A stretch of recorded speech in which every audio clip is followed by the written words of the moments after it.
It's time for the Pro Wrestling Time Tunnel Podcast. We've got lots and lots of things to talk about and to do today. Covering the territories from the 1940s to the 1990s.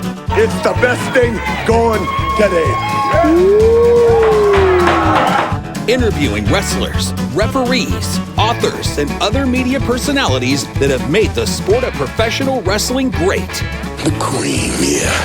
The cream of the crop. And now, here's your host, Tony Richards. Hey there, everybody. This is Tony Richards, and I want to welcome you to our Pro Wrestling Time Tunnel podcast. On our show, we're tracking and documenting the history of pro wrestling from its beginnings through 1990, with special emphasis on the 50s, the 60s, and the 70s pre-video era. We're profiling personalities by having the authors who've studied their lives and written their stories. We're studying and revisiting territories and the booking offices that control them. Historic towns where the history of pro wrestling is so deep, and the legendary buildings where the fans came to see their favorite stars and storylines play out virtually every single week. We're covering all four of these dimensions of the sport of pro wrestling, and I'm so appreciative you've decided to allocate some of your time to go on this journey with us through this show. If you like what we're doing, you might want to think about visiting my Substack channel by searching for Tony Richards 4, and there you can subscribe to my daily wrestling history newsletter, where you'll find birthdays of wrestlers past and present, and RIP salute daily to those in the business who we want to honor that have passed on, an event on that day in pro wrestling history, and much, much more. And you'll also have an archive of this podcast and special updates on my Dory Funk Sr. book. All of that is provided for free. But I do have a special vault of writings for paid subscribers. And by subscribing to that, that helps support me and my research and the work to do all of this for you.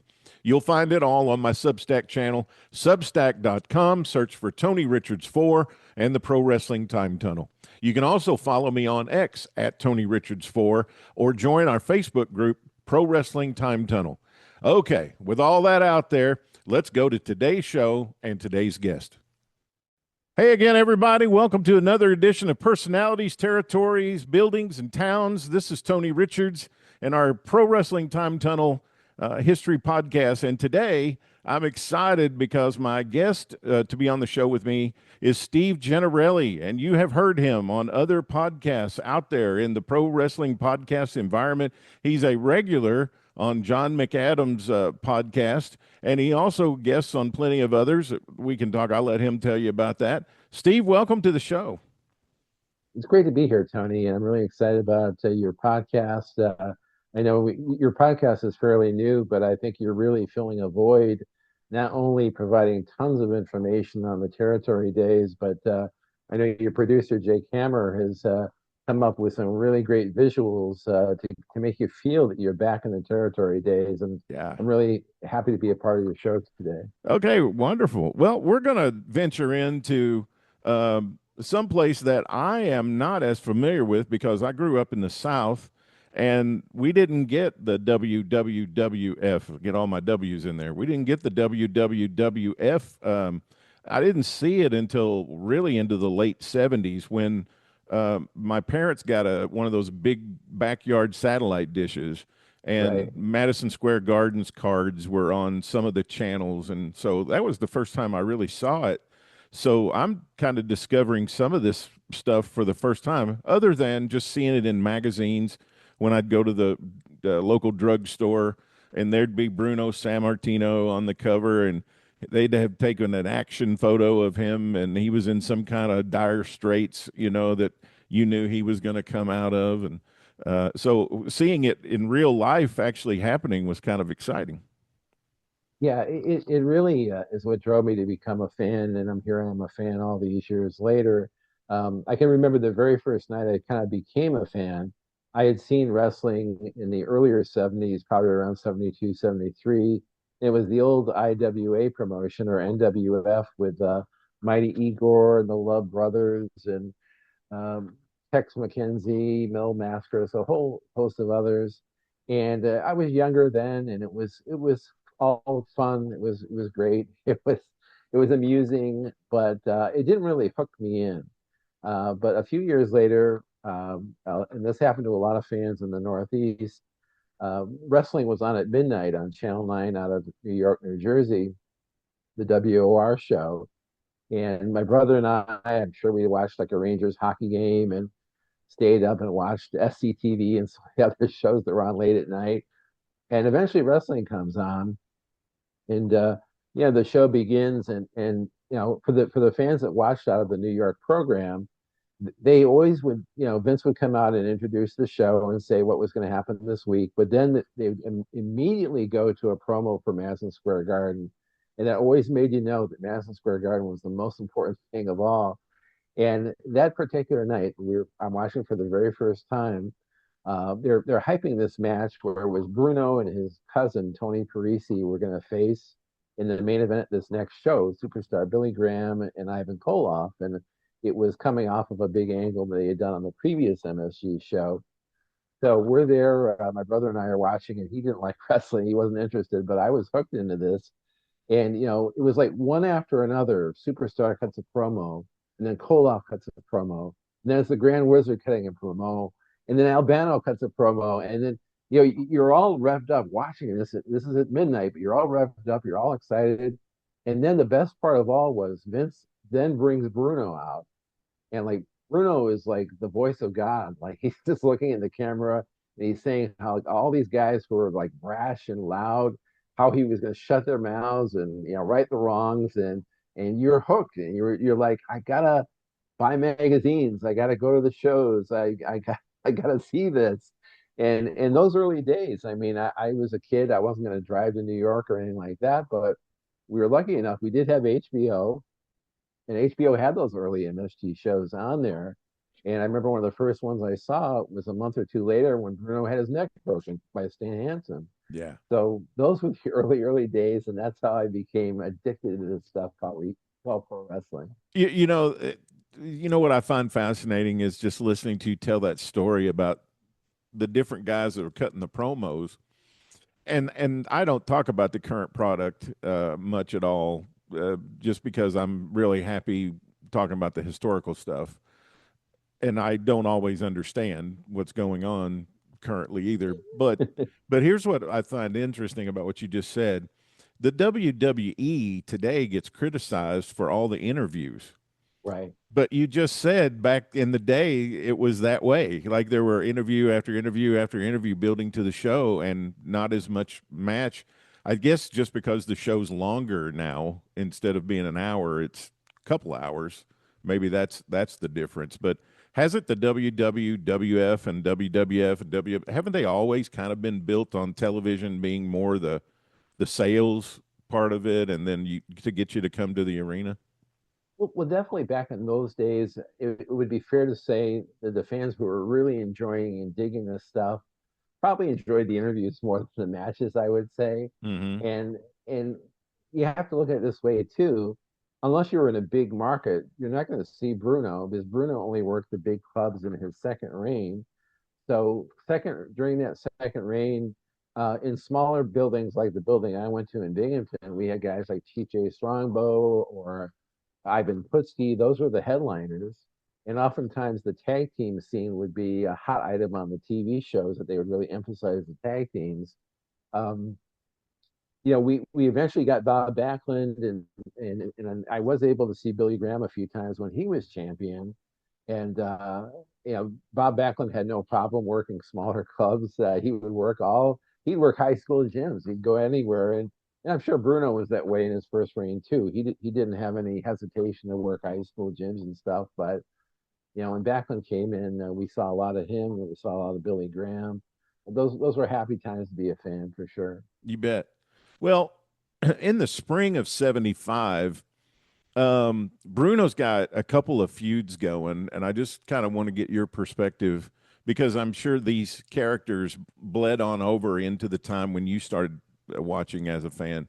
One of those feuds is with Spiros Arion, and I've been working with Jerry Briscoe and Bradshaw Layfield on their show, Stories with Briscoe and Bradshaw, and we've been talking about Jim Barnett. And in 1965, Spiros Arion got really over in Australia. And then he comes back to the States and he's a tag team partner with Bruno. Am I getting this story right? They were tag team partners and then there was a Right. split. Actually, they had been tag partners back in the late '60s, and he was always looked upon as one of Bruno's strongest allies and strongest tag team partners. And I think in the '60s, the only time he really looked insignificant was they were going to set up a big match at the Garden with Bruno against the original Sheik at Farhat, and I think they had Farhat just annihilate Arion, like just knock him out in 3 minutes or less. This may have happened in Boston. I can't remember, Boston or New York. But other than that one instance, Arion was always kept super strong. He was kind of like the Greek equivalent of Bruno, this guy who was just a wrestling god, had all the holds, knew all the holds, didn't have the strength of Bruno, but he was bigger than Bruno in height. And he definitely, when they did the big heel turn with him and he turned on Bruno and Strongbow pretty much at the same time, you really had the feeling that this guy was one of the toughest threats that Bruno ever had, and he might win the title. Yeah, I went and watched the April 14th, 1975 match in the Garden, a Greek death match with Bruno and Arion, and you just get the last 3 minutes or whatever. But turns out it's a submission match, Right. and I'm just always amazed, no matter how many times I see it, when Bruno does anything to look to the crowd. It's like a Roman Coliseum in there, man. I mean, it's like he just holds his hands out and they erupt like, yeah, kill him or whatever. It's huge. The pop is huge. Well, he had that power. He had that power over the fans, and I mean, he even had it in the '80s when he did the comeback with Piper and Savage. I mean, basically, what he would do if he had a moment of should I do this to my opponent, he'd look to the heavens almost, and they would give him this huge roar, and then he would do whatever he would do. But it was certainly not unlike what we would see from Hogan in a few years, when Hogan would cup his ear to the crowd and they'd explode. It really wasn't that different. But Bruno and Hogan had huge differences, as we know. I mean, Bruno was so authentic and so real, and people had that sense of family with him, and they loved him. And Hogan was loved, certainly, but he wasn't. People didn't have that personal connection. Like, this is somebody that's a member of our family. That kind of a feeling. Right. And both of his feuds in the big arenas, he was doing these death matches. With Arion, he was doing a Greek death match. With Bobby Duncombe, he's doing the Texas death match gimmick match, and that seemed like a little bit of a mismatch. But it got over. But um, One thing that's interesting too about this time period we're talking about, um, Bruno never gets credit for this, but he was his own talent scout. He was his own guy finding these opponents. And I'm referring to Bobby Duncombe. I think he had seen Duncombe on a trip to Japan, and he saw how this huge guy from Texas could move so fast, had great agility, had all the holds, had a tremendous look. And he told the elder McMahon to bring this man in. We're going to have a series of matches with him, and he was box office. And people like John McAdam and myself that grew up in the '70s, there was a famous magazine cover of, I think, of the wrestler, Inside Wrestling, probably the wrestler, and it said "Bloodbath at the Garden," and it was Bruno and Bobby Duncombe bloodying each other in the cover shot on the magazine, and that cover resonated for years, and that was a match that never really saw the light of day. I don't know if it was on HBO or not, but it's never appeared on a Coliseum video or on the network. So it was probably a match that never got filmed. But that was a hot feud at the time. Yeah, Duncombe didn't have any trouble getting blood. I mean, he was he He was was a true Texan. a very good wrestler, and I got to see him in '79. They brought him in to do a run with Backlund, and in the Backlund book, they acknowledged that his knees were really shot at this point. But I think Bobby's wife was really ill, and he needed the money to pay the bills. And I saw Bobby Dunn come in Binghamton against Monsoon. Monsoon put him over. Monsoon was just finishing up his career then. He was kind of a stepping stone as a wrestler. and that was a big win for Duncombe to put him over. And then I saw in Binghamton, I saw Bobby Duncombe against Backlund, and I always rooted for the heels. Other than Bruno, I always liked the heels, and I rooted for Duncombe to win the title that night, and I was greatly disappointed. Wow, that's interesting that you were a little conflicted, but you sided more on the heel side. Yeah, It, to be a WWE, that kind of started happening about that time with all to fans. be a WWF fan, I mean, there was a heavy emphasis on our three managers, Albano, Blassie, and the Grand Wizard, who all had great characteristics, individual characteristics about them. And you had to love their proteges. I mean, most of them were very high caliber heel opponents. And to me, Backlund was so bland. I didn't care for him. I mean, after seeing Bruno, who was so dynamic, and even superstar Billy Graham, who had so much color, to go to Bob Backlund after those two, it kind of took the life out of me in some ways. Now they put Albano with Duncombe. Yes, that's true. I think in the earlier, I think in the first run, the one that we're talking about right now, it was the Wizard with Duncombe, but the second time it was Albano when I saw him in '79. But yeah, Bobby Duncombe was a very legitimate contender. Maybe not at the level of Ariane, but very close. Yeah, I mean the film that does exist, the tape that does exist, is pretty amazing of those big shows with Bruno and those two guys. Now another guy that's in the mix here that I think is not remembered today as well as he should have been is Waldo von Erich. Um, did you get to see Waldo much?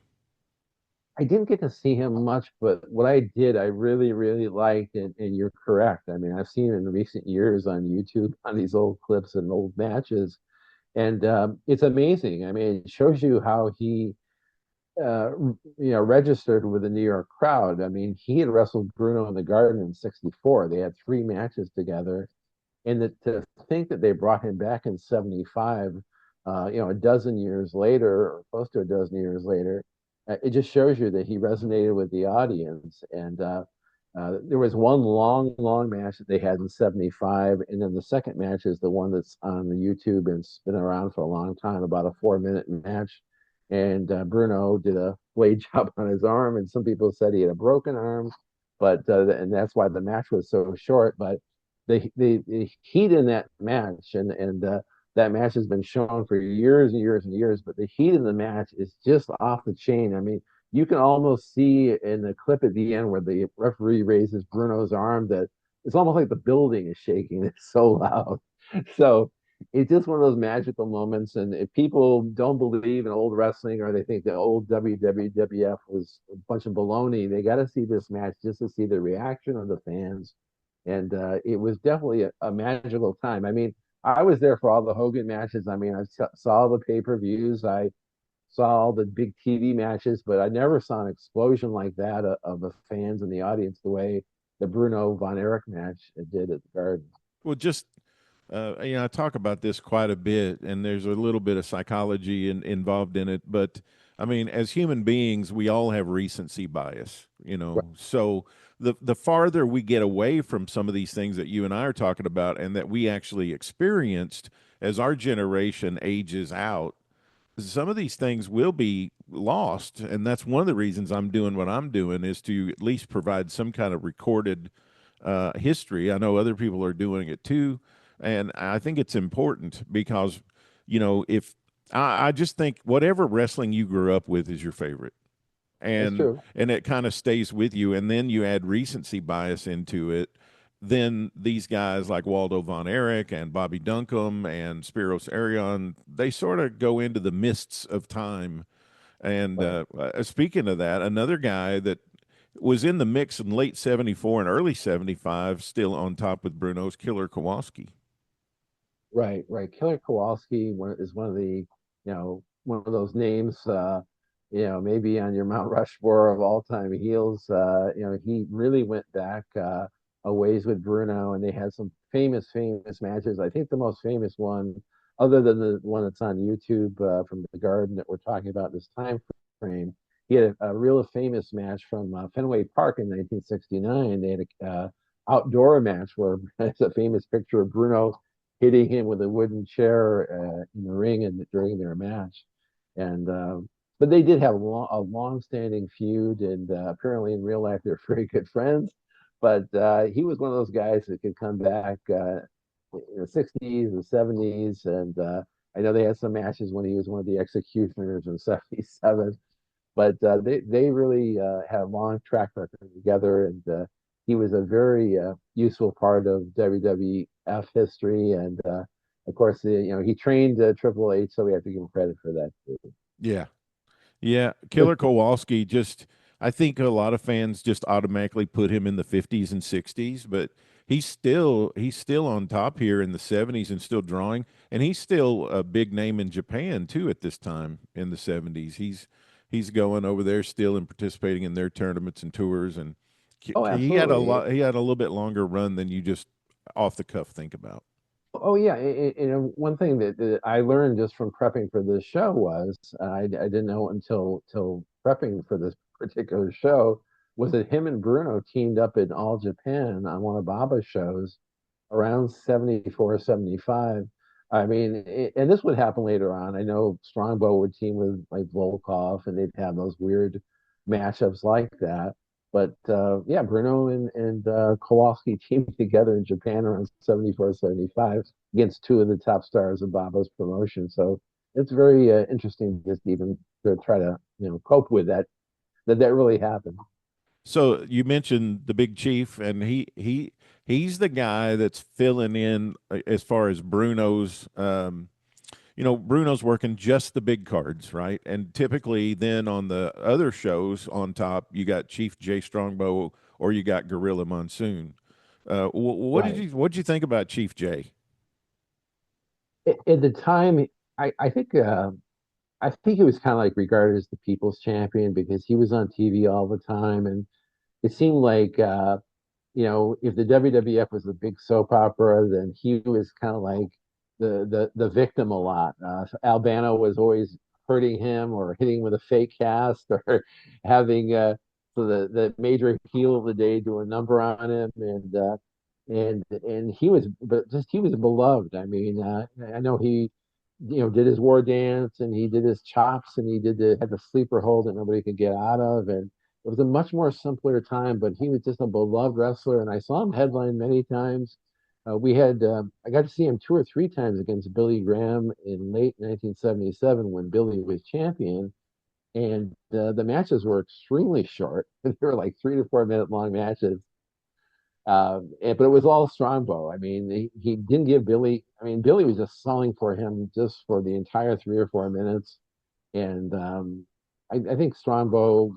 I know in recent years people have said a lot of negative things about him, that he was a difficult guy or difficult to deal with, but he definitely knew his role, and he definitely knew the business inside out, obviously. I mean, the guys that I talked to that wrestled down south when he had his run in Georgia as Joe Scarpa, and he Right. also researching for my Dory Funk book. He had a run in Amarillo for sure. I mean, Okay. they just talk about how psychologically they learned so much from his work. He Right. he knew how to work the match. He knew how to work the crowd. He knew all the babyface tricks to do to get sympathy, and just and I try to suspend that recency bias again, the things that you heard about him as a road agent and those kind of things, to just think about what kind of performer he was in his context of his career. And I just hear all these wonderful things about him, and I wish there was more available to see his work from back then. He was another one of those guys, kind of like a Bobby Heenan, in that he could always take a tremendous bump. I mean, you could throw him in the turnbuckles and he would go over the top, and he took a lot of good bumps. But you're absolutely right as far as he had the uh,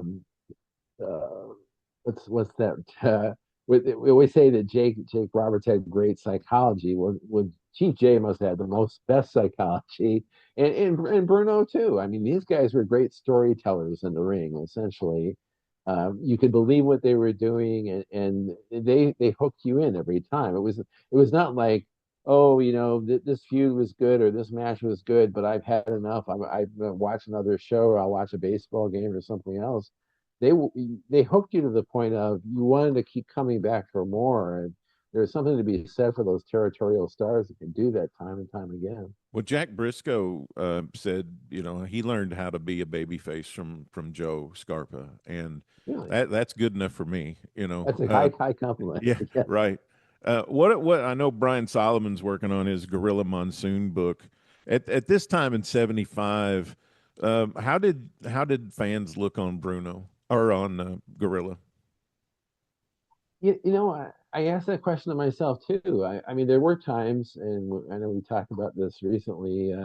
He he'd come out to Vince on camera sometimes, and he would almost like act like a member of the office, which he really was.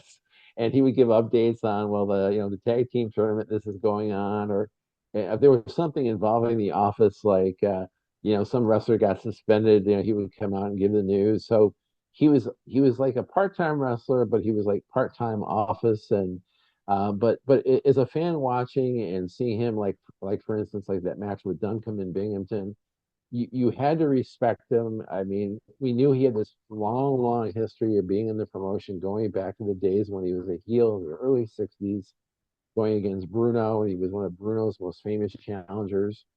And again, the magazines again were so important, because even in the late '70s, as a kid, I'm reading all the stuff in the magazines, the histories and the backgrounds of these wrestlers. And when you read that, Monsoon and Bruno had this long history together, you really have to respect Monsoon for surviving and enduring. And so in that time, in the mid to late '70s, he was looked at as like an elder statesman, a guy who would be really hard to beat. But once in a while, like a up and comer like a Bobby Duncombe could beat him, and that would really put the bloom on Bobby Duncombe, and you knew he was somebody to really be taken seriously. I mean, we know kind of how the his career played out, and he ended up being a commentator.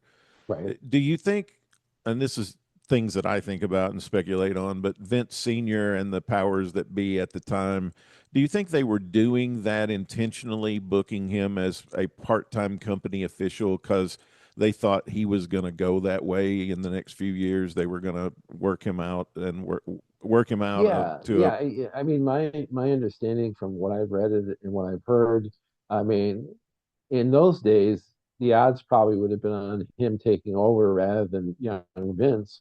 I think I don't think anyone really had much faith in young Vince in those days. But you got to give Vince credit. I mean, he took Bangor, Maine, which his father gave to him. He did well with Bangor, Maine. He proved himself. When the time was right, he got the money together, and I think his father, gave him the opportunity to buy the company, and from that point forward, he was able to come through. I mean, had he reneged on one of those payments, it would have gone back to the elder McMahon, but it didn't happen. And but I'm really looking forward to Brian Solomon's book, because he'll have a lot of detail that we just don't know about right now. So I'm You very bet. excited about that. Yeah, they use Gorilla as a special referee in some of Bruno's matches, and um, he's still really over. Another guy that is on the babyface side at this time in '75 is a guy been around since the '50s, Haystacks Calhoun, and they're still using Haystacks in tag team Right, matches on top, and they're using him as a special referee. And he and Gorilla are kind of interchangeable here in these situations. It right, seems like. right. Yeah, they were very comparable, because they were both these, super heavyweights. They're both baby faces. They both had a long track record. I enjoyed both of them.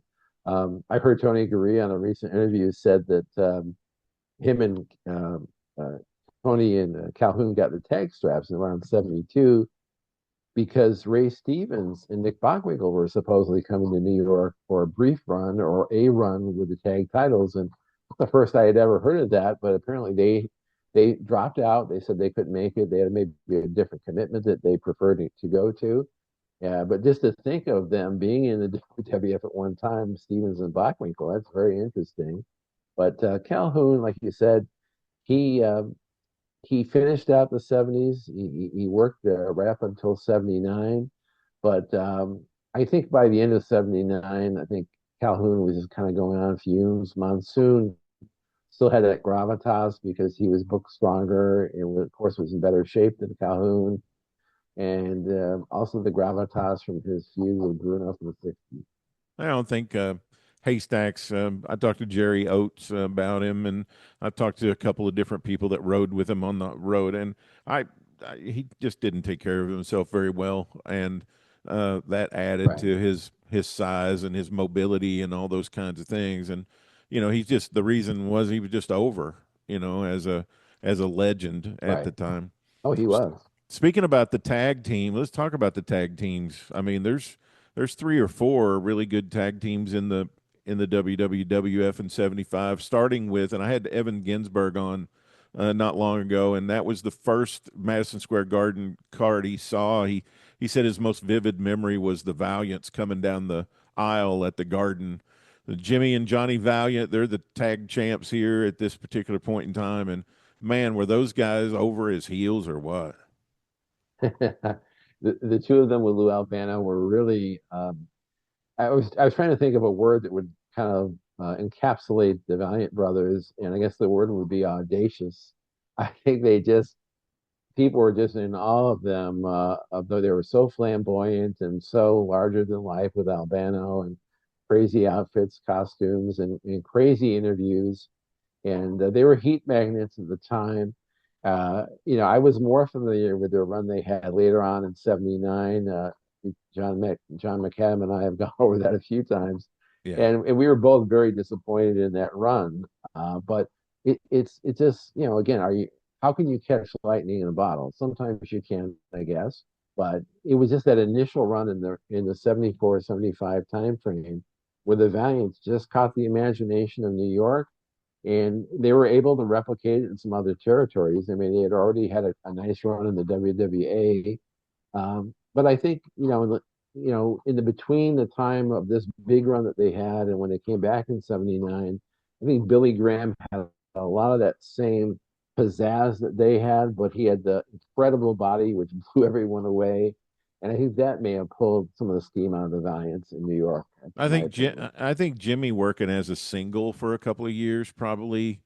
I don't know. It seems like guys that are really, if they are really over as a single and they go into a tag team, that typically works well. But and a guy breaks out of a tag team and goes single and then tries to go back into a tag team, sometimes it just doesn't. It just doesn't have the same chemistry that it did before.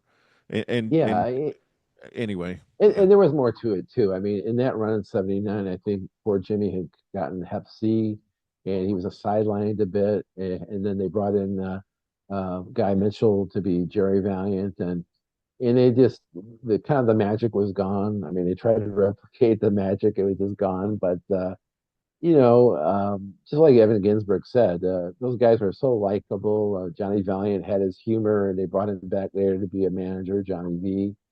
Jimmy Valiant, really had a great second act of his career in the South for Jim Crockett Promotions and some other promotions as well. I mean, he was just a great, great draw in the South and in Memphis too. And you have to give these guys credit. They endured a long, long time. I think Jimmy is a great example of sometimes we don't read the wrestling match exactly right. Right. Where we look at a Jimmy Valiant and we say, well, that guy, his work rate isn't very good. But I mean, he kept that feud with Paul Jones going for years and just kept going, and he was still over. He's still over now. And Right, to right. me, that's a performer, Yeah, right? yeah, you're absolutely right. I'm the biggest fan of Dave Meltzer in the world. I love The Observer. The Observer enhanced my love of wrestling, but I think we have gone too much on this work rate thing. I mean, there are guys that are work rate proof, like a Jimmy Valiant. I mean, yeah, he wasn't a great technical worker if you're going by work rate, but he put butts in seats, and people wanted to see him every week. It wasn't like, oh, I'd like to see him once or twice a year. He's one of those guys you want to see every week on the program. You could say Bruno wasn't a great worker. Well, he could work because he could put butts in seats, and people wanted to see him, and whatever he did, people loved. And there's not too many wrestlers you can say that about. I mean, Jimmy Valiant is my example of, if he's a baby face, he works a match. If he's a heel, he works the same match. It's exactly the same. As a baby face, he still does the thumb to the throat, Right. and he still does the eye rake. But he's still over, and the fans still going crazy. So is that bad, or is that actually really good that he can do that? And I think That's really I good. think it's more good than not good. No, you're absolutely right. I mean, to see him endure like that. I mean, again, I wasn't Dave Meltzer in 1979, but if you had asked me as a kid watching this or as a teenager, I would have said, well, Jimmy Valiant has seen his better days. He's about ready to retire. But little did I know he had this whole second act of his career, the Memphis stuff and the Jim Crockett stuff and beyond. I mean, in school, I mean, he just had that it factor that we always talk about. And he was just somebody that even today people look back fondly on. And, you know, after watching some of the stuff I see on today's shows, I'd rather see a worker like him that's so basic, so simple. I mean, these guys are, jumping off of three ladders and doing a triple moonsault. I mean, landing in a glass of water. It's just not as exciting as just seeing him drop an elbow on somebody. I mean, today's wrestling's got so out of hand. Well, just to illustrate the difference in styles and what was acceptable to fans, what they would buy and what they wouldn't. Right. When I look at Jimmy Valiant in 75, he goes to some 30-minute time limit draws with some people. But then Jerry Jarrett, he says the worst mistake he ever made in Memphis was booking Jimmy with Nick Bockwinkel. Right. And the fans just couldn't buy Jimmy going that long with a worker like Bockwinkel because they were used to Jimmy's 7 to 10, 15-minute match where it's constant motion and the boogie woogie and all of that. Whereas to go that long with Bockwinkel, it's had to slow it way down. And in Memphis, that wasn't what the fans were interested in at all. But in Right. the WWWF, in some of these cities, they could buy that. They could buy Jimmy going that long with somebody and going with some, what I hate the term rest hold, but they had some of that, where they'd lock down in a hold for a while. Yeah. Every area was different. I mean, we always hear about St. Louis. St. Louis was more sports oriented, and you wanted things to be more legit. And, Bruno had his style that he did in the Northeast, really went over well. When he went to St. Louis, I think he learned that you had to work the St. Louis style, and he had that long hour draw with Harley Race, and he worked the St. Louis style, and people liked that match. I mean, I know Brian Last had a gentleman who's passed away that attended that match. That was the best match he ever saw, Bruno against Harley, the 1 hour draw. So, I guess sometimes you have to work the type of match that area wants to see. I think that happened to Superstar Graham too. I mean, I think he worked with Harley in St. Louis, and it Right. didn't exactly, the cake didn't rise. But then he goes to New York, and he's it's fabulous. So Yeah. In New York, Superstar really meant a lot. And even when he came back in '87, when he was on fumes after his hip replacement, I mean, just the name Superstar Billy Graham. I mean, he practically crawled into the ring to face Butch Reed on one of those MSG shows, but still, drew a great crowd, and the crowd was really into him. And so again, another guy whose work resonated many years after the fact.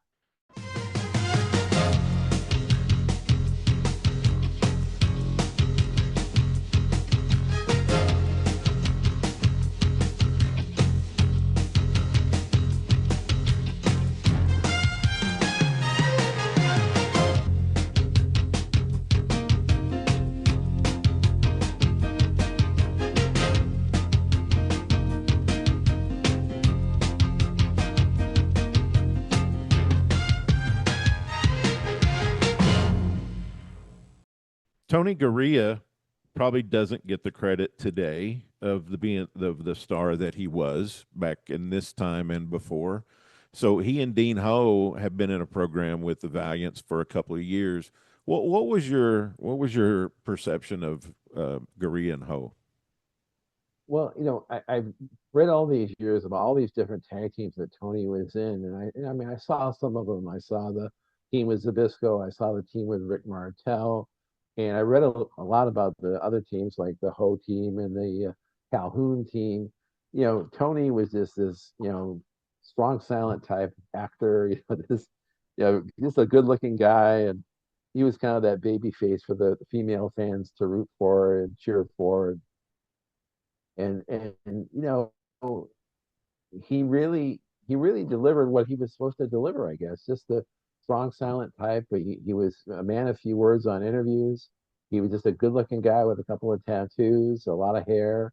I think the female fans were really into him. I know for us, young guys watching, I mean, he was just a nice guy. I was, happy for him when he won. But again, I rooted for the heels. I like the heels better. But he was a fine worker in the ring, and those matches he had with Martel as his partner, and I've always heard very strongly that him and Ho were just box office and real babyface fan favorites in the early to mid '70s. So we got in the spring here of 75, we have a tag title change. The Valiants put over Dominic DeNucci and Victor Rivera. And I mentioned earlier about the Barnett, Australia stuff. The guy they picked to come right out of the box with was Dominic DeNucci. By 75 here, they put the tag straps on him and Rivera. What did you think of Dominic? He was back when I was a kid watching. I'm sure with my last name, liking Italian wrestlers came fairly easy for me. But he was always in that time frame. He was looked at as one of Bruno's boys, kind of like in Bruno's clique or posse or however you want to say it. But Dominic was a very big man, a tall man. He was good for these tag teams. He had been kind of the guy that you would beat on before you'd have a match with Bruno. He would put over the opponent, put over whoever Bruno's next opponent was. But I liked DeNucci a lot in those days, and it doesn't surprise me, all these years later to hear how important he was to Barnett in Australia, because apparently there was a huge Italian group of fans there that liked Italian wrestlers. And Dominic was a very good wrestler. I mean, he was kind of no frills, just your basics, the airplane spin, a lot of holds, decent brawler. And Victor Rivera was probably one of the more technical wrestlers that we had. He was very agile. He did a cannonball move off the top rope. He was very agile. And I think that when they were doing the transition from Bruno to Koloff, I think actually Bruno wanted to have Victor be his replacement, but I think Monsoon and the office wanted to go with Morales, and that's who they went with. Oh, wow. I didn't know that. We hear all the time about Vince Sr., his connection with Eddie Graham. And in late 74, early 75, Dominic DeNucci and Tony Parisi actually get a run with the Florida tag team titles. Right. And I always kind of wondered why they didn't go with them to replace the Valiants rather than Victor Rivera. I just was curious about that because they always put over Parisi as Sammartino's cousin, right? Right. And so I after they had that run in Florida for a couple of months, then they go back to WWWF, but DeNucci gets the tag strap with a different partner, and I was always curious why they didn't go with Parisi. Well, that's a very interesting question. I guess that's maybe testament to how over Victor Rivera was. But as you know, something unusual happened. They give Victor the title, and then quickly he basically resigns the title because he's going to the IWA. Right. And I've heard different things. Somebody said that he did an interview on TV where he said he was going to concentrate on winning singles titles, and that's why he wanted to leave. But anyhow, he did go to the IWA, and then Pat Barrett, who was a long time, more of a preliminary guy in WWF history, he came in to replace Victor, and they finished out their run before losing to the Black. Yeah, I just always kind of thought, well, Rivera was more of a singles and he was over, and so I just wondered why they put him in the tag team with Danucci. And Right. yeah, I knew that there was some rumblings about him going to the other rival group or whatever. How long did he stay there? Do you know? The funny thing is, there's always been this hubbub about him leaving for the IWA. I've never seen him on any IWA results or cards ever.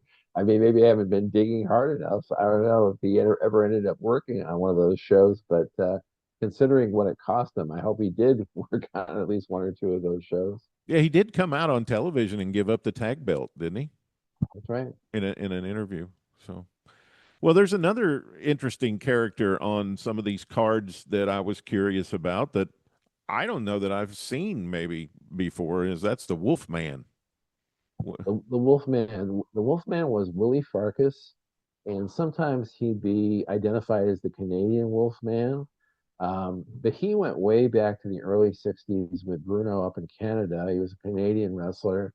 And Bruno, in more recent times, did say that Willie Farkas and Sweet Daddy Siki were two guys that he worked with in Canada that really helped give him the seasoning that made him a better champion when he did win the strap and when he defended against people. So he was a longtime Canadian wrestler, more of a journeyman wrestler here in the States. And he ended up working a lot with the Bear Man, Dave McKigney. And I think he even wrestled into the early 80s on some of those Bear Man McKigney shows, so about 81 or so. Another character in here that is starting to hit the horizon of his career, Baron Mikhail Scicluna, is still working on top here in Right. 75. Yeah, I'd say 75 was almost maybe the last year he kind of got somewhat of a push. After that, 76 to about 83, he's just strictly a prelim guy or jobber to the stars, as some people like to say. It's a shame, and he had been a bigger star in 67. He wrestled Bruno in the Garden.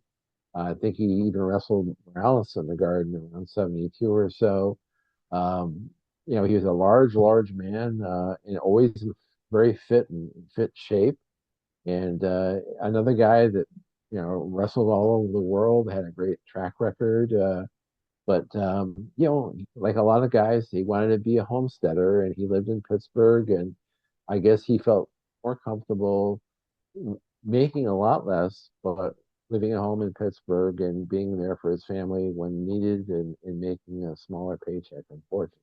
This is also like either the second year maybe that Vince is the announcer on television. As a kid growing up, what was your impression of Vince Jr. on television? Well, I think in recent years, a lot of people refer to the early Vince that we're seeing in this time frame with the yellow sport coat on. Right. They refer to him as kind of a Howard Cosell wannabe, and I think that's kind of who he's patterning himself after. I mean, Howard Cosell at the time, as you know, Tony, he was a huge A big star. part of our culture at the time Yeah. with Monday Night Football and Battle of the Network Stars and all those other things he did. But Vince was like a Howard Cosell. He was very dramatic and had dramatic readings of certain things. And as time would go on, I think you'd see Vince get more comfortable and uh, show a lot more of the Vince's personality. He definitely had a flair for the dramatic as time would go on, and you'd see a lot of that Vince personality come out in the early '80s, and then of course a lot more personality as he's owning the company and changing the look of wrestling as we know it. I just remember as a kid in the 70s, our local radio station carried the ABC radio network, and at 7:25 in the morning they'd run Speaking of Sports with Howard Cosell, Yeah. followed by at 7:30 Paul Harvey, Right. and that was just you didn't miss it. You know, I mean, Right. Howard Cosell from Wild World of Sports was just a huge because coming out of the 60s and into the early 70s, he and Muhammad Ali had made such a impact on television that it made Howard, it made him a super huge star in the sports world. Oh yeah, and he was so much a big part of ABC TV. I mean, he was on a lot of those episodes of The Odd Couple. He was on there with Felix and Oscar, and he did a Partridge Family. He did a lot of guest stints on different ABC shows, and he really had a unique charisma. Howard Cosell. You either loved him or hated him, but you couldn't ignore him. I don't know if this might be her rookie year, but somebody I'm connected with on social media that I love her feed is Leilani Kai. Oh yes, And yes, she publishes so many great photos and yes. tells so many great stories. And she's in here mostly in tag matches because Moolah is in with her group, and Leilani Kai, Susan Green, and someone named Sheila Shepherd that I'm not so familiar with. But they're in tag. Leilani Kai is tagging with Moolah. What was your impression of women's wrestling at this time growing up? As a young kid who took the male wrestling really seriously, um, I think that women's wrestling was really just not for me. I know John McAdams has gone as far as saying for him it was like bathroom break time. I see. I know he said that about being at live shows when there were female matches, but times have changed so much. In those days, the girl wrestlers were very tough, and they put forth a great effort, but there really was next to zero sex appeal or um, there wasn't much femininity so much. I mean, there were other wrestlers in the '70s who could do that. I know Susan Green in the magazines was very attractive, and Vicky Williams and Jerry Scrable were attractive. But it really wasn't until kind of the earlier '80s when you had your Wendy Richter and you had Velvet McIntyre and other girls that were more, kind of more feminine and more appealing to the eye, and also working a more modern approach rather than just the moolah by the numbers approach. I think we're kind of in a transition too for women's wrestling at this time in the 70s. I think in the 50s and the 60s, you had some ladies that could really work.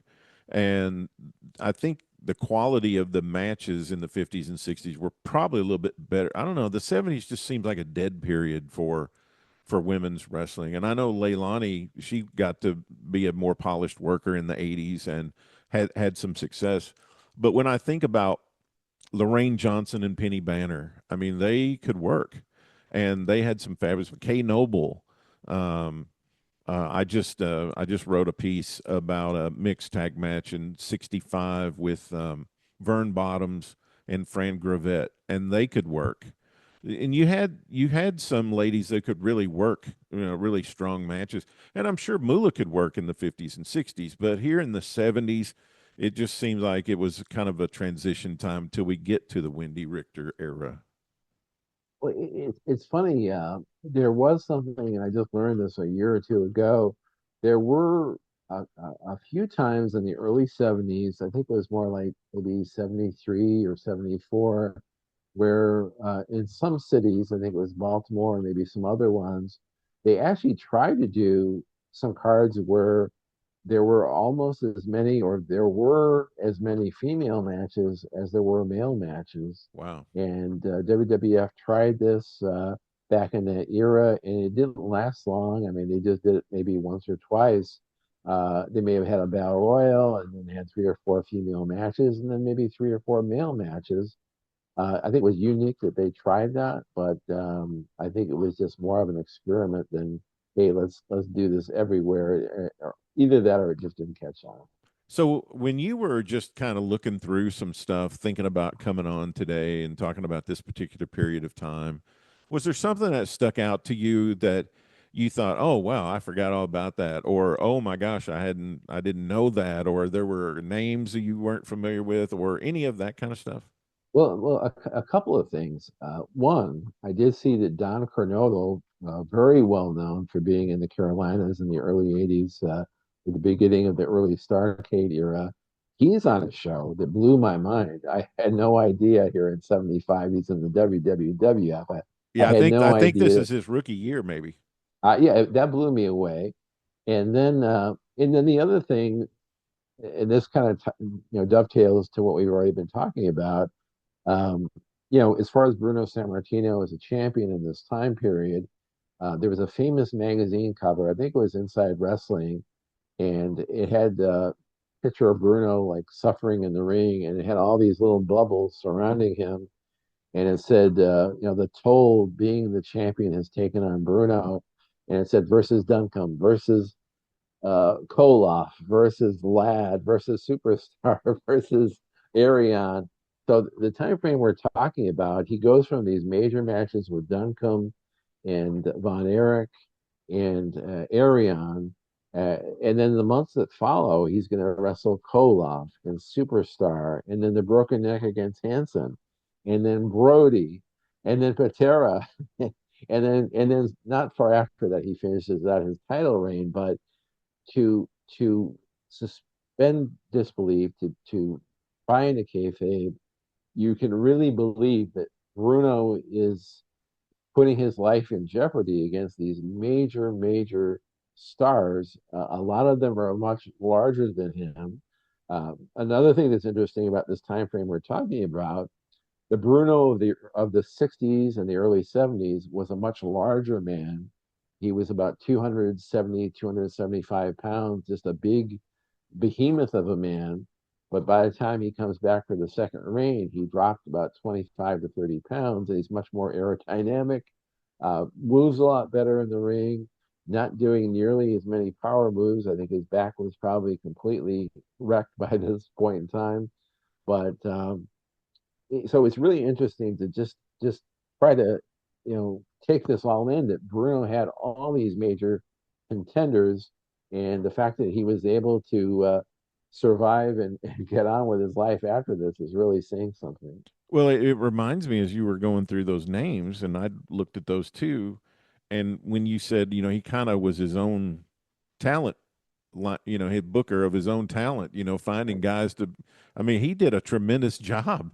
I mean, finding those guys to line up for himself, and then to do the matches he did, to work in a way where it was believable and people thinking that he was facing all these.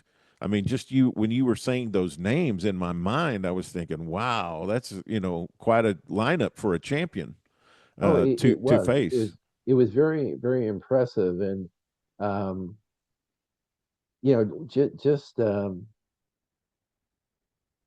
again with the injury to Hansen, and again with the whole talent scout thing, Mike Paduchis, whose name we saw on some of Mhm. those sheets from the mid of '75, he's an older journeyman wrestler who was friends with Bruno, and Mike Paduchis had recommended a talent he had seen in Texas, this young guy, Stan Hansen, who of course came out of Amarillo and came out of West Texas State, Mhm. and we all know the Stan Hansen that we remember now from the mid '80s with teaming with Brody and the star of All Japan Wrestling. But here in the '70s, he's still becoming and evolving into Stan Hansen. And as the famous story goes, he's nervous. He's wrestling Bruno. They're going at a real fast pace at the Garden. They're both wet, dripping with sweat. And if you've seen the footage, I'm sure you have, he picks up Bruno for a slam and basically spikes Bruno on his head like spiking a football. And you can tell from watching the rest of the match that Bruno is concussed. He's staggering to get up to do the lariat. He does the lariat move with Hansen. He takes the blow. He blades himself. The match comes to a close, but you can tell he's concussed. You can tell he's staggering around the ring. And, again, I mean, these people that say wrestling is fake, well, maybe the outcomes are fake, but what they're doing to their bodies, what they're sacrificing for our entertainment is staggering. What I find interesting about all this is looking back and knowing what Stan Hansen and Brody would become in this time frame we're talking about in the spring of 75. They're still in Oklahoma. And in 74 and 75, they've been the tag champs for Leroy McGurk. Right. And they're in their first generation. Like, so if you think about them generated in different generative versions, they're in their initial generation where Brody just has a goatee and Hansen has long blonde hair and a blonde goatee, and they're living out of their cars and they don't have enough to maybe eat but one time a day. Right. And they're struggling going from town to town on the less drawing end of this massive territory, and they're just struggling to get by, not having any idea what they would become in future years. I just think that's interesting to think about. It is very interesting. I mean, it blows your mind when you think Stan Hansen went from, in his mind, thinking he had made the biggest mistake of his life, injuring Bruno Sammartino unintentionally, to becoming maybe the greatest foreigner Japan had ever seen. And Bruiser Brody, a very similar story. He gets his name from the elder Vince, from what I know. He gets the Bruiser Brody name from Mr. McMahon Sr. And he has two big matches at the Garden with Bruno. Again, these are matches that haven't seen the light of day. Apparently, they weren't taped. I'm assuming they haven't been taped because they were never released. But that gave him the rub. Working with Bruno gave him the rub. He went to St. Louis. He went to other cities. He became bigger and bigger, and then he made the history in Japan. And what happened with Brody, but I mean the legacy is there. But I enjoyed your show you had with that great promoter from St. Louis who has kept his name alive Yeah, so much. Herb But Simmons. it's staggering to think that, as you so aptly said, to see them from stage one in New York, to see them go emerge into these other people as the 80s and years progress. It's amazing. I've heard Stan say on occasion that that experience in Oklahoma affected each of them differently. Right. Like it affected him to become even more determined to do whatever to be successful. And it affected Brody in a way where he became harder to work Right. with promoters because he always remembered not being able to afford to eat and all the things he was being put through, and he maybe thought he should have been taken care of a little bit better. So he wanted to make sure he start taking care of himself in later years, which is Right. the root of why he might have been a little hard for promoters to work Right. with, and that's understandable. I mean, when you Right. think about when you go through experiences, it affects people in different ways. Yeah. But to think about Mr. Simmons in St. Louis, who still talks so highly of Brody today. I mean, he wouldn't be doing that if he didn't, realize Brody's worth to the business and what he did to the business, not just giving And his life, but those great performances in the ring. And he made people believe in the business. He was always so genuine. So that's one of my fond memories of watching wrestling in this time frame. That first year or two of being a fan was seeing young Hanson and young Brody, and they even teamed a little bit at the end of their WWWF run.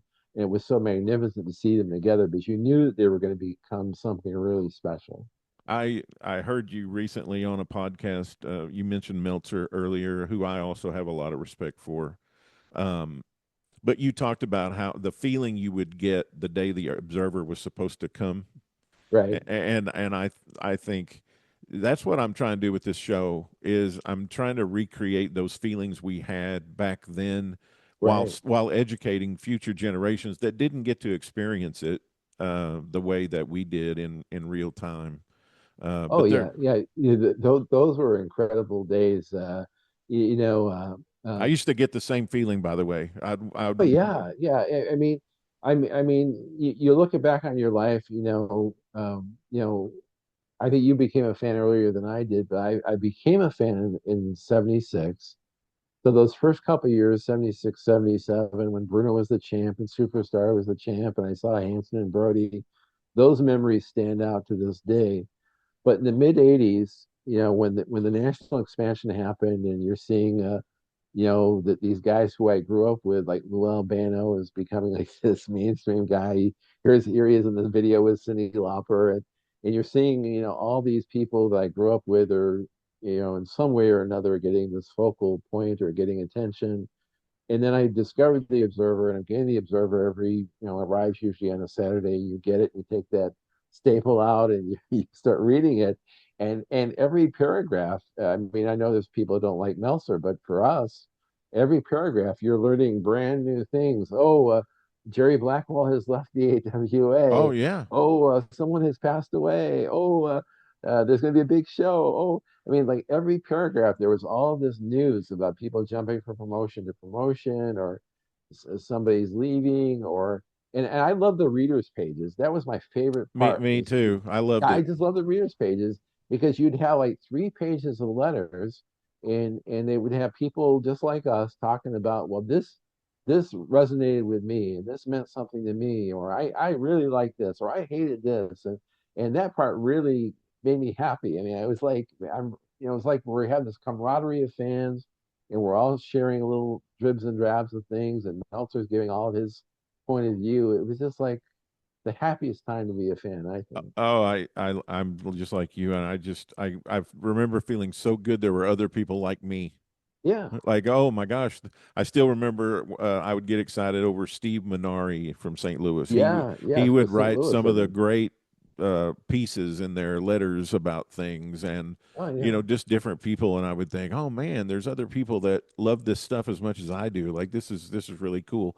And Dave, I mean, let's face it, we wouldn't have a lot of the wrestling media we have today. I mean, he was a pioneer in some of that stuff. There were newsletters before him and all that, but I mean, he was really a key figure, and I respect him for that. I mean, he Oh, absolutely. Well, and I'll tell you one little transition here that's kind of humorous to me, at least. Um, so we've talked about my entire journey of being into wrestling, yep. and this is like 9 or 10 years ago. 9 or 10 years ago, other than seeing it on TV occasionally, I really was not involved with wrestling whatsoever. So I started a new job 9 or 10 years ago, and I got the worst shift possible. I got like a midnight to 8 a.m. shift. So this is right at the very, very beginning of podcasts, right when they're just becoming a thing. And I'm noticing that there's some wrestling ones out there, and I discovered this thing called the 605 Super Podcast, which is Brian Last and he started that, and I'm listening to them every week. He's putting out like one a week, Yep. and his show is so cool because it's kind of like the Observer in that he'll find a guy who's like on the fringe of wrestling, or involved in wrestling in some way, and brings them onto the show, and they have an interview, like kind of like what we're doing now, Hmm. for 45 minutes or whatever, and then he'd bring on somebody completely different from another part of wrestling, or then he'd have like a comedic bit, like based on like Howard Baum being the Magnificent Morocco or something like that. So so that really hooked me. And then I heard about the Arcadian Vanguard Network, that he had other shows, and John McAdam had a show with Sean Goodwin, doing this show about more focusing on the Northeast wrestling scene, but also the other part of wrestling.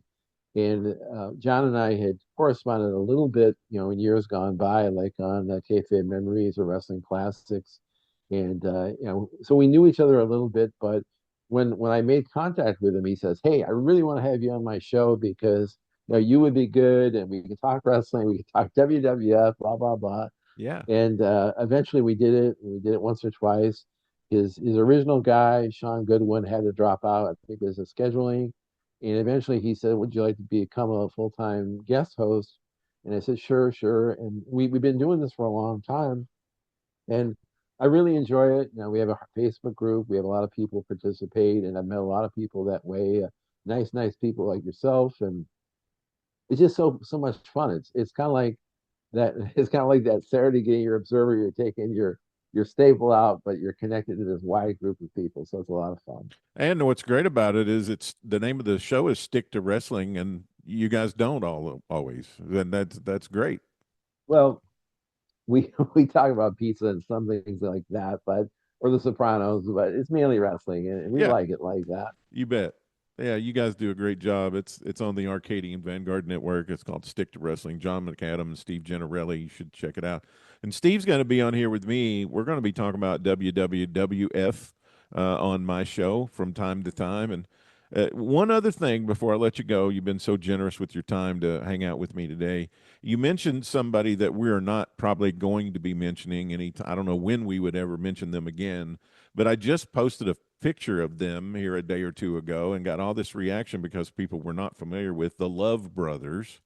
And Right. you mentioned the Love Brothers. You saw them in a different federation, but talk a little bit about the Love Brothers, because I don't think they get remembered as well as they deserve either. Well, Hartford and Reginald.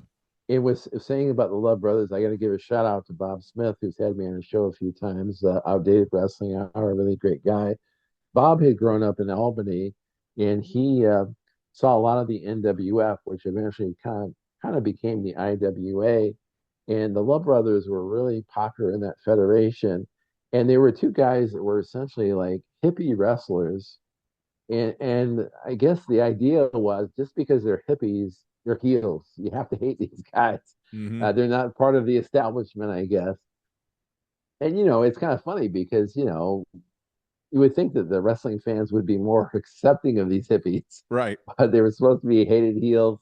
But they were in some ways kind of like the Valiants. They were wearing different clothing. They were They somewhat were flamboyant. they are of They the were different. peace sign variety Love Brother heels, right? And, All of and, that 60s and, culture stuff. and again, in that heyday, I guess, and I was just a kid back in the early 70s. It was like maybe there was a legitimate tension between the hippies and the establishment, but that's what they were aiming for. And I think from what I've seen on the TV shows I've seen, I mean, they did get heat. People really hated They them, did. so it worked. They were really over in Maple Leaf Gardens and Detroit. They were over big time, but Yeah. not remembered today as much as I think they probably should have been for the impact they had back in that day, for sure. Absolutely, and I know you're writing some great wrestling books in the near future. I would love for somebody to kind of tackle the NWF, or even a book about the evolution of the Pittsburgh promotion, because it's like that's always such a mystery. And I know some people have shed some light on it, but it's always an interesting area to look at. And that was Pedro Martinez, right? He bought it from somebody. I can't remember. I'm not real strong on that history, but I remember he was the promoter there for 3 or 4 years, and that was he had some strong stars. Even had a relationship with Inoki in Japan. Right, that's And, right. Yeah, Johnny Powers too. Mhm. Yeah, you bet. All right, Steve Gennarelli's been my guest today. Steve, thank you so much for coming. It's been a pleasure, Tony. Great to get to know you a little bit better, and great Yeah. to share some wrestling talk with you. And I hope to love do it. it again someday. You bet we will. We'll do it again really soon. We've been talking about WWWF in 75, and we'll be back with more coming soon. Well, I hope you enjoyed sitting in on our visit today, taking a trip back in the Pro Wrestling Time Tunnel. Hey, visit my Substack channel at Tony Richards 4. Subscribing to my newsletter helps support the work I do to preserve pro wrestling history. Plus, you get it in your email inbox every single morning, and you never miss an issue of the newsletter or a podcast if you have a free subscription. If you have a paid subscription, that supports my work even more, and you'll get special stuff in the vault, updates on my Dory Funk Senior book, which is coming along really, really nicely. I'm close to the end of the research phase and about to start the writing phase later on this fall. I appreciate your investment of time in our show today, and I hope you like and subscribe our podcast and our newsletter. And until next time, bye-bye, everybody. Thanks for tuning in to the Pro Wrestling Time Tunnel Podcast. Tune in for another great episode next week, interviewing wrestlers, referees, and media personalities that have made the sport of professional wrestling great. Be sure to follow us on Facebook at Pro Wrestling Time Tunnel. We'll release a new episode soon. Don't you dare miss it.